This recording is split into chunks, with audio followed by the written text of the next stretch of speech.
মেয়ের মা। আচ্ছা, যাই হোক, আপনার তো নাতনি হইলো না? কেমন লাগতেছে এখানে যে হইলো? আনন্দ খুশি। আনন্দ খুশি। এমনি পরিবেশ কেমন লাগতেছে বা সবকিছু মিলে কেমন লাগতেছে? সবকিছু ভালো। সবকিছু ভালোই। রান্না বান্নাও করতে পারতেছেন? কি রান্না করছেন? ডিম রান্না করছেন। রান্না করতে কোনো সমস্যা হইতেছে না তো? খাওয়ার পানির কোনো সমস্যা হইতেছে না? পরিষ্কার পরিচ্ছন্নতা কোনো সমস্যা আছে? না, কোনো কমপ্লেন আছে? মানে পরিবেশ কেমন লাগতেছে? ভালোই লাগতেছে। ভালোই লাগতেছে। এর আগেও তো অনেক হাসপাতালে গেছেন, কেমন সেটার সাথে আর এটার সাথে কেমন লাগতেছে বলুন তো? এটাই ভালো। আপনি কিছু বলবেন? না, তাহলে তো একদম পুরো বাসার মতো, তাই না? কারণ পরিবেশটা তো আসলে বাসার মতো কেন? আমরা চাইছিলাম যে নিজের মতো করে, আমরা ওইটা চাইছিলাম যে, কারণ সিজারের পরই বলেন আপনি তো এটা 2 নাম্বার সিজার, 3 নাম্বার বাচ্চা, তাই না? তা নাহলে তো ইনশাল্লাহ আমরা নর্মাল ডেলিভারি চেষ্টা করতাম।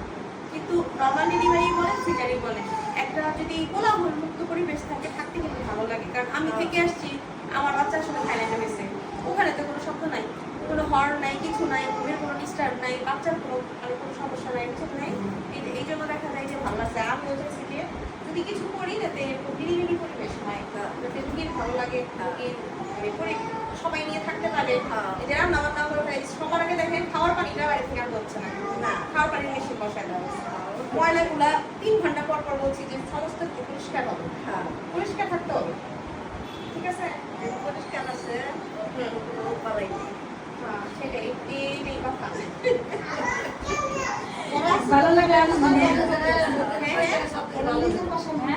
নিজের বাসায় আসতে আমি বলছি থাকবো।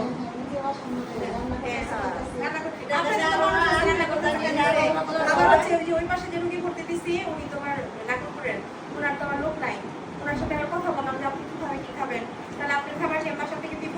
পরে বললো যে আমার খাবার দেন আপনার বাসা থেকে। পরে ওনার দুপুরের খাবার এবং রাতের খাবার দুজনের করে বাসা থেকে আমার যে 2জন আছে অ্যাসিস্ট্যান্ট 2জন, ওদের 2জনকে বলছি যে তাকে তুমি কম মশলা কম তেল দিয়ে ওটার জন্য 2টা করে মিল তাহলে করে দিও। যদি কারো এরকম অপশন না থাকে যে রান্না করার অপশন নাই, হাতে লোক থাকার অপশন নাই, কম একজন থাকবে, তাদের জন্য খাবার দেওয়া হবে, ঠিক আছে? তাদের জন্য খাবার ওইভাবে সার্ভ করা যাবে। এটাও চিন্তা ভাবনা করে রাখছি, কিন্তু সবার জন্য দিতে পারবো না, যারা চাবে তাদের জন্য। তো সবাই তো চাবে না। না দিচ্ছি, কারণ আমি তো চাইতেছি রোগী তো নিজের মানুষই, তাই না? যাতে কোনো প্রকার অসুবিধা না হয়। এটা তো আর যাতে কোনো কমপ্লেইন না আসে। হ্যাঁ, যাতে কোনো কমপ্লেইন না থাকে। আর আমি যে সুবিধা পাইছি তার সুবিধা তো ধারে কাছেই তো দিতে চাই, অত না পারলেও কিছু তো চাই, সেটাই। বাড়ির মধ্যে লাগে। বাড়ির মধ্যে একটা আছে তো, একটু ঠান্ডা ঠান্ডা অবস্থা, নিজে জানা হয় কথা বলে নিজে দিয়েছে। ঠিক আছে। যাই হোক, আপনারাও আমাদের একটা মনে করেন আপনাদের সাথে আমাদের একটা স্মৃতি থাকলো।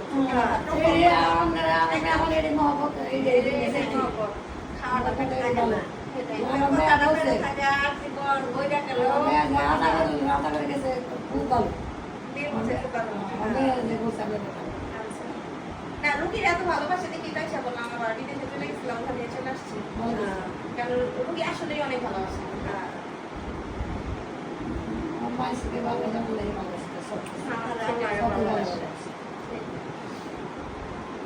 পান খান আপনি যত দিয়ে পাতা খান, যত খান না, শুধু পান খান। ঠিক আছে, হ্যাঁ, পান খান না। পান খেলে কি কি মনে হয়? পান খেলে আমার যদি হাতে টাকা দেয়, আমি যদি একটু পান খাই, ভালো লাগে।